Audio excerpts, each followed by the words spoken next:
Student, आपका science think academy में स्वागत है। आज का हमारा विषय है कक्षा 9 विज्ञान।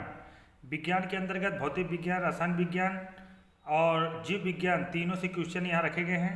हम यूनिट बाय यूनिट क्वेश्चन जो इम्पोर्टेंट है वो यहाँ पे हम बताने की कोशिश कर रहे हैं, जो परीक्षा की दृष्टि से बहुत इम्पोर्टेंट है। ये समझ लीजिए परीक्षा में ये सब सवाल अक्सर पूछ लिए जाते हैं।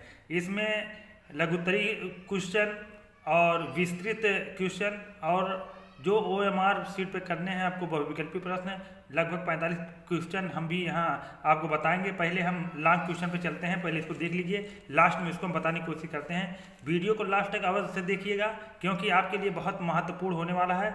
और जो लोग लाइक सब्सक्राइब शेयर नहीं किए हैं वो लाइक सब्सक्राइब शेयर अभी तत्काल कर लें और दूसरे लोगों तक पहुंचा दें ताकि सबका भला हो सके। चलिए हम पहला क्वेश्चन, यूनिट फर्स्ट का पहला क्वेश्चन हम चलते हैं कि बिलियन क्या है, इसके उदाहरण दीजिए, बिलियन के गुणधर्मों का उल्लेख कीजिए। ये बहुत इंपॉर्टेंट क्वेश्चन पूछ लिए जाते हैं। दूसरा क्वेश्चन है ठोस, द्रव तथा गैसीय अवस्था में अंतर स्पष्ट कीजिए, मतलब ठोस, द्रव तथा गैस में अंतर लिख देना है। तीसरा क्वेश्चन है समागी और विषमांगी मिश्रण में अंतर। ये बहुत इंपॉर्टेंट है। समागी विषमागी ये जूनियर से पढ़ते हुए आ रहे हैं, आपको कक्षा 9 भी मिल रहे हैं और फिर ये 11 भी मिलेंगे, इसको आप देख लीजिएगा। अगला क्वेश्चन है कि एक संतृप्त विलयन बनाने के लिए 36 ग्राम NaCl को 100 ग्राम जल में 293 केल्विन पर घोला जाता है। इस तापमान पर इसकी सांद्रता क्या होगी? इसको हल करेंगे, निकल जाएगा, आपको क्लास में बताए गए होंगे सब। अगला क्वेश्चन है कि मिश्रण तथा यौगिक की परिभाषा देते हुए उसमें प्रमुख अंतर स्पष्ट कीजिए। इंपॉर्टेंट, देख लीजिएगा इसको भी।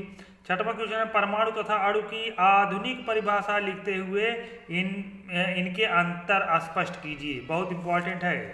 अगला क्वेश्चन है कि 1 बिलियन में 750 ग्राम विलायक जल में 4.5 ग्राम साधारण नमक विलेय है। विलयन की सांद्रता ज्ञात कीजिए। आप इसकी सांद्रता ज्ञात कर लीजिएगा। अगला है बोर के परमाणु मॉडल की व्याख्या कीजिए। और अगला क्वेश्चन है रदरफोर्ड के परमाणु मॉडल का वर्णन कीजिए। दो जो इंपॉर्टेंट क्वेश्चन है। अब चलते हैं दूसरी यूनिट पे। सेकेंड यूनिट में कुछ क्वेश्चन है कि कोशिका की खोज किसने की और कैसे की।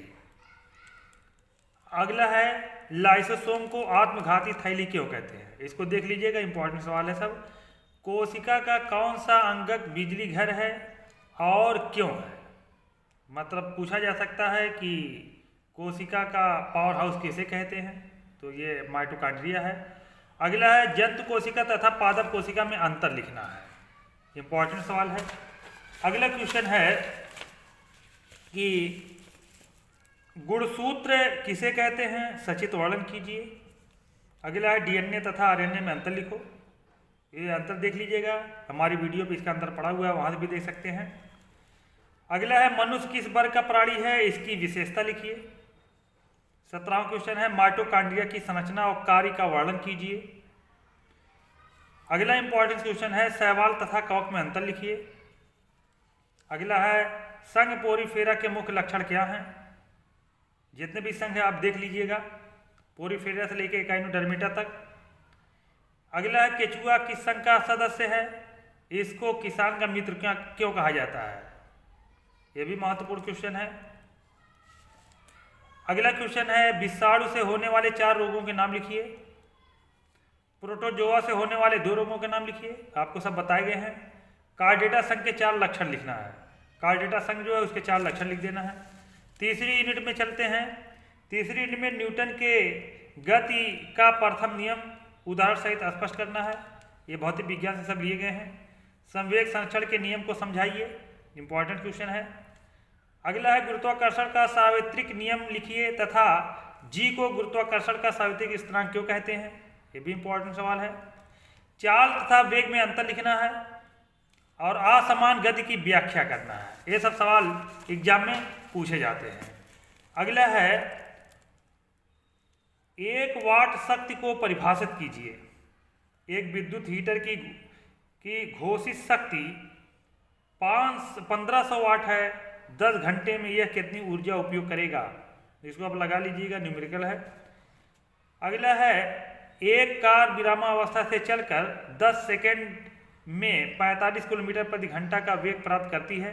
इसका त्वरण ज्ञात करना है, फार्मूला रख के निकाल दीजिएगा, त्वरण निकल जाएगा। ध्वनि क्या है, कंपन से क्या तात्पर्य है, ये भी एक नंबर के सवाल पूछे जाते हैं, देख लीजिएगा। अब चौथी और पांचवी यूनिट का हम कुछ इंपॉर्टेंट क्वेश्चन यहाँ रखे हैं, देख लीजिए। टाइफाइड रोग के कारण, लक्षण, रोकथाम से बचने के उपाय एवं उपचार का संक्षिप्त वर्णन करना है।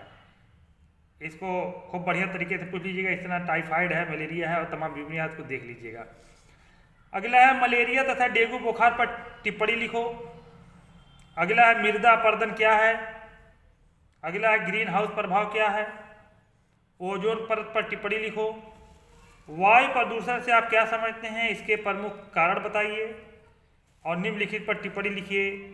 फसल चक्र, पशुपालन के सिद्धांत, वृहद पोषक तत्व, ये कुछ लघुत्तरीय और विस्तृत क्वेश्चन थे जो हम आपको बता दिए और ये एग्जाम में पूछे जाते हैं।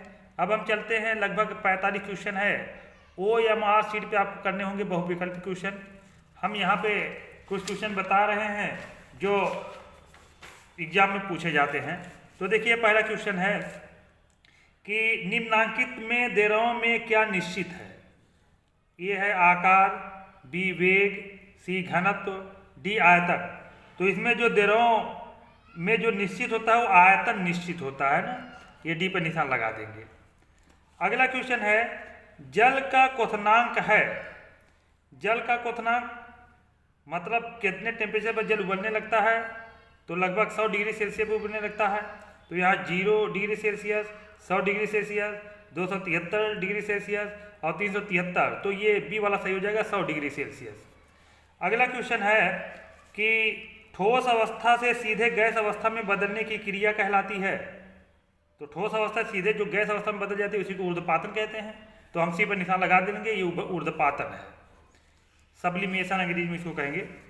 चौथा क्वेश्चन है शुद्ध गलते बर्फ का तापमान कितना है। तो शुद्ध गलते बर्फ का जो तापमान है वो 273 कैलोरी नहीं केल्विन, 273 केल्विन, यहाँ पे एक निशान लगा देंगे। अगला क्वेश्चन है निम्नांकित में तत्व नहीं है। ऑक्सीजन, ब्रोमीन, कागज, जस्ता, जबकि ये सब क्या तत्व है लेकिन कागज तत्व नहीं है, सी वाला सही हो जाएगा। अगला क्वेश्चन है दूध से क्रीम कैसे पृथक कर सकते हैं। तो दूध से क्रीम कैसे पृथक कर सकते हैं, वाष्पीकरण से, छानकर, अपकेंद्रण से, उत्पादन से। तो जो ये अलग कर सकते हैं वो अपकेंद्रण होता है, अपकेंद्रण विधि द्वारा हम दूध से क्रीम को हम अलग कर लेते हैं। अगला क्वेश्चन है कि वायु से गैसों को प्राप्त करने की विधि है। वायु से गैसों को प्राप्त करने की विधि आसमान, परभाजी आसमान, वाष्पान, संघनन। तो इसमें जो सही उत्तर होगा वो बी वाला परभाजी आसमान। अगला है नमक तथा कपूर के मिश्रण को पृथक किया जाता है। तो वाष्पीकरण द्वारा, अपकेंद्रण द्वारा, क्रोमेटोग्राफी द्वारा, ऊर्ध्वपातन द्वारा। तो नमक तथा कपूर के मिश्रण को ऊर्ध्वपातन द्वारा अलग कर लेते हैं, तो डी वाला सही हो जाएगा। अगला क्वेश्चन है कि सीसा, सीसा मतलब लेड का प्रतीक क्या है। तो सीसा मतलब लेड का प्रतीक देखो, सीसा लेड, इसको लैटिन भाषा में पहले बदला गया, लैटिन भाषा में लेड को पलम्बम कहेंगे। तो पलम्बम से पीबी लिया गया है, तो इसका जो प्रतीक है ये पीबी मतलब सी वाला सही हो जाएगा। इसी चैनल पे हमने लैटिन भाषा से बनने वाले शब्द की वीडियो में डाले हैं, उसको आप वीडियो में जाके अवश्य देख लीजिएगा, सब आपको पता हो जाएगा। लगभग 9-10 हैं जो लैटिन भाषा से बनते हैं, जैसे सोडियम, पारा ना, तो ये सब आप देख लीजिएगा वहाँ। अगला है निम्नांकित में से समागी मिश्रण है। मिट्टी, सोडा जल, लकड़ी, वायु। तो समागी जो मिश्रण है सोडा जल है, बी वाला सही हो जाएगा। अगला है मैग्नीशियम का आयन होता है। तो मैग्नीशियम का आयन Mg पर 3 पॉजिटिव, Mg पर 1 पॉजिटिव, Mg पर 2 पॉजिटिव। तो जो आयन है इसमें देखो 2 आयन है, तो मैग्नीशियम आयन, ये डी वाला सही हो जाएगा, Mg पॉजिटिव पॉजिटिव। अगला है अमोनियम कार्बोनेट का सही अणु सूत्र है। तो इसमें देख लीजिए अमोनियम कार्बोनेट, जो सही अणु सूत्र है ये सी वाला है, अमोनियम कार्बोनेट, सी पर निशान लगा देंगे। प्रोटॉन है एक, प्रोटॉन क्या है, भारी हाइड्रोजन का नाभिक, मौलिक कण, अल्फा कण, आयनिक हाइड्रोजन। तो प्रोटॉन जो है एक मौलिक कण है, इसके कैरेक्टर में आते हैं मौलिक कण। अगला है आनुवंशिक सूचना का वाहक होता है। तो आनुवंशिक सूचना का वाहक सब जानते हैं डीएनए होता है, डीएनए में निशान लगा देंगे। अगला है कोशिका का बिजली घर। तो कोशिका के बिजली घर या कोशिका का पावर हाउस किसे कहते हैं, माइटोकॉन्ड्रिया कहते हैं, तो माइटोकॉन्ड्रिया में निशान लगा देंगे। अगला है कोशिका के अंदर प्रोटीन संश्लेषण होता है। तो प्रोटीन संश्लेषण का जो काम करता है राइबोसोम करते हैं। तो इसमें देखिए राइबोसोम, संयोजी ऊतक, वाहिकाएं, वाहिकाएं, तो ये प्रोटीन संश्लेषण का काम राइबोसोम करेंगे, तो ये पे निशान लगा देंगे। अगला क्वेश्चन है पेशी संकुचन के लिए आवश्यक ऊर्जा का स्रोत। तो पेशी संकुचन के लिए जो आवश्यक ऊर्जा मिलती है हमको एटीपी से मिलती है। ये एक्टिन, एक्टोमायोसिन, मायोसिन, इसमें ये एटीपी से मिलती है। ये बी वाला सही हो जाएगा। 18वां क्वेश्चन है कि कंडरा जोड़ती है। कंडरा किसको जोड़ती है, पेशी को हड्डी से, पेशी को पेशी से, हड्डी को हड्डी से, पेशी को पा से। तो जो कंडरा जोड़ती है पेशी को हड्डी से जोड़ती है, इस वजह से पहला ये सही हो जाएगा। एक बीजपत्री होता है। अब एक बीजपत्री, द्विबीजपत्री क्या होता है, इसी वीडियो पर हमने वीडियो बना के डाला है, आपको प्रैक्टिकली समझा है, उसमें जाके आप जरूर देख लीजिएगा। एक बीजपत्री, द्विबीजपत्री क्या होते हैं, अंतर क्या है, हम आपको बताएं, उसको जाके अवश्य देखिए, आपको सब समझ में आ जाएंगे। तो एक बीजपत्री होता है गेहूं, चना, धान, आम। तो इसमें एक बीजपत्री, द्विबीजपत्री। तो गेहूं तो एक बीजपत्री है, धान भी एक बीजपत्री है, तो इसमें ये दोनों सही हो जाएगा। ये ऑप्शन गलत दे दिया गया है। तो एक बीजपत्री गेहूं भी है और धान भी है, तो ये दोनों सही है। वैसे गेहूं नहीं रहना चाहिए, गेहूं जगह दूसरा रहना चाहिए। ये धान या गेहूं दोनों एक बीजपत्री है, जबकि आम, चना ये द्विबीजपत्री है। अगला है हाइड्रा का संघ है। तो हाइड्रा किसका संघ है, हाइड्रा जो है पोरीफेरा, आर्थ्रोपोडा, मोलस्का, सीलेंट्रेटा। तो इसमें जो हाइड्रा का संघ है वो सीलेंट्रेटा, और सीलेंट्रेटा संघ का प्राणी हाइड्रा है। अगला है सरीसृप तथा पक्षी वर्ग के संयोजक कड़ी का नाम बताइए। संयोजक मतलब जुड़ने वाला, मतलब ये एकिडना, हाइला, टायरोनोसस और आर्कियोप्टेरिस। इसको आर्कियोप्टेरिस को सरीसृप और पक्षी वर्ग के बीच की कड़ी कही जाती है, इसी को हम संयोजक कड़ी कहेंगे। तो डी पर निशान लगा देंगे, आर्कियोप्टेरिस। अगला क्वेश्चन है आधुनिक वैज्ञानिक वर्गीकरण के पिता हैं, कौन है, अरस्तु, ओस्टवाल्ड, स्टोरर तथा यूसिंजर, कैलोरस लीनियस। तो आधुनिक वैज्ञानिक के वर्गीकरण कैलोरस लीनियस है, डी वाला सही हो जाएगा। अगला है वह जीव जो अपना भोजन स्वयं बनाता है, अमीबा, हाइड्रा, ईस्ट, यूग्लिना। तो देखो जो यूग्लिना है इसमें क्लोरोफिल भी पाए जाते हैं, इस वजह से ये सूरज की रोशनी में अपना भोजन खुद बना लेते हैं। तो ये यूग्लिना है, डी, ये यूग्लिना सही हो जाएगा, जबकि ये प्रोटोजोआ संघ का प्राणी है। अगला है सिस्टेमा न्यूचरी नामक पुस्तक के लेखक कौन है, डार्विन, लीनियस, लैमार्क, अरस्तु। तो लीनियस है, बी वाला सही हो जाएगा। विश्व एड्स दिवस कब मनाए जाते हैं, इंपॉर्टेंट है, 1 मार्च को, 14 नवंबर को, 5 सितंबर को, 1 दिसंबर को। तो ये 1 दिसंबर को मनाए जाते हैं, डी पर निशान लगा देंगे। अगला 26वां क्वेश्चन है कि जीवाणु जनित रोग हैं। तो जीवाणु जनित चेचक, क्षय रोग, पोलियो, दमा। तो जीवाणु जनित जो रोग है ये 6 रोग है, जिसको हम टीबी कहते हैं। ये जीवाणु द्वारा, बैक्टीरिया द्वारा होते हैं। अगला है एलिसा परीक्षण किया जाता है। एलिसा परीक्षण कैंसर में, क्षय रोग में, टाइफाइड में, एड्स में। जो एलिसा परीक्षण होता है वो एड्स में होता है। यही एलिसा परीक्षण द्वारा एड्स की जानकारी होती है। एड्स मतलब HIV पॉजिटिव है कि निगेटिव है। अगला वायुमंडल में नाइट्रोजन की मात्रा होती है। तो वायुमंडल में नाइट्रोजन की मात्रा लगभग 78%, डायरेक्ट हम निशान लगा दे रहे हैं, 78%। अगला है ओजोन का सूत्र है। ओजोन का सूत्र जो है O2, O4, O6, O3। Ozone का सूत्र O3 होगा, सी वाला सही हो जाएगा। अगला है जल और वायु के द्वारा मृदा का हटाना कहलाता है। तो मृदा का हटना, छटना वो अपरदन कहलाता है। तो यहाँ पे देखो अपर्दन, निक्षालन, जीवाश्मीकरण, इसमें से कोई नहीं। तो जल और वायु के द्वारा मृदा का हटना जो है ये अपर्दन कहलाता है, ए पे निशान लगा देंगे, अपर्दन।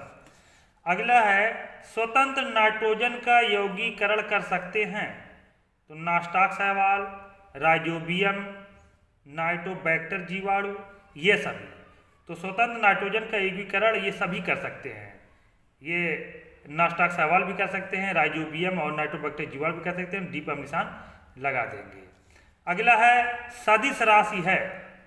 तो सदिश राशि कार्य, दाब, बल, सामर्थ्य। तो सदिश राशि जो है ये बल को मान लिया जाएगा, बल। सदिश राशि बल है। निम्न में से कौन संवेग का सही सूत्र है? तो P बराबर mv, m बराबर pv, v बराबर pm, p बराबर mq²। तो संवेग का जो सही सूत्र है P बराबर mv, ए वाला सही हो जाएगा। अगला क्वेश्चन है बल F, द्रव्यमान m तथा त्वरण a में संबंध है। कौन सा संबंध? m बराबर F इंटू ए, F बराबर 1/ma, F बराबर m इंटू ए बराबर m इंटू F। तो जो इसमें सही संबंध है F बराबर m गुणे a, ये सी वाला सही हो जाएगा।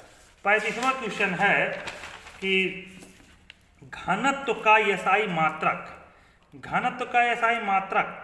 तो घनत्व का जो एसआई मात्रक है ऑप्शन में है G/m का क्यूब, किलोग्राम अपान m का क्यूब, m/g, इनमें से कोई नहीं।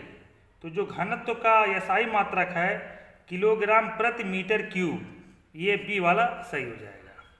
अगला क्वेश्चन है कि निर्वात में स्वतंत्रता पूर्वक गिरते हुए पिंडों तो का त्वरण समान होगा, पर बल समान होगा, का वेग समान होगा, का जड़ समान होगा। मतलब निर्वात में स्वतंत्रता पूर्वक गिरते हुए पिंडों का त्वरण समान होगा। तो ए पर निशान लगा देंगे, त्वरण समान होगा।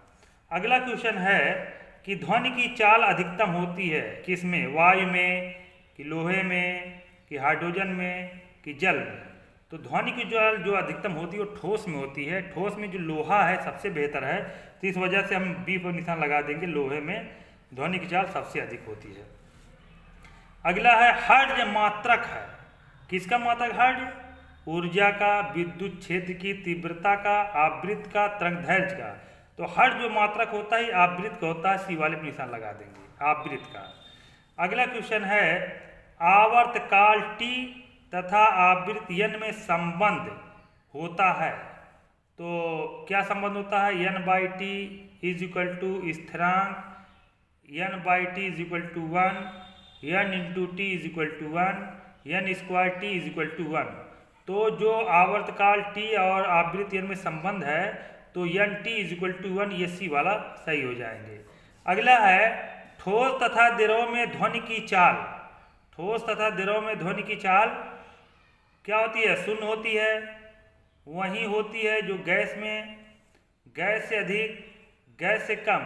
तो इसमें जो सही उत्तर होगा सी वाला, गैस से अधिक होती है, गैस से अधिक होती है। एक अश्व शक्ति बराबर है, किसके बराबर है? 74.6 वाट के, बी है 446 वाट के, सी है 7460 वाट के, डी है 550 वाट के। तो एक अश्व शक्ति जो बराबर है 746 वाट के, ये बी वाला सही हो जाएगा।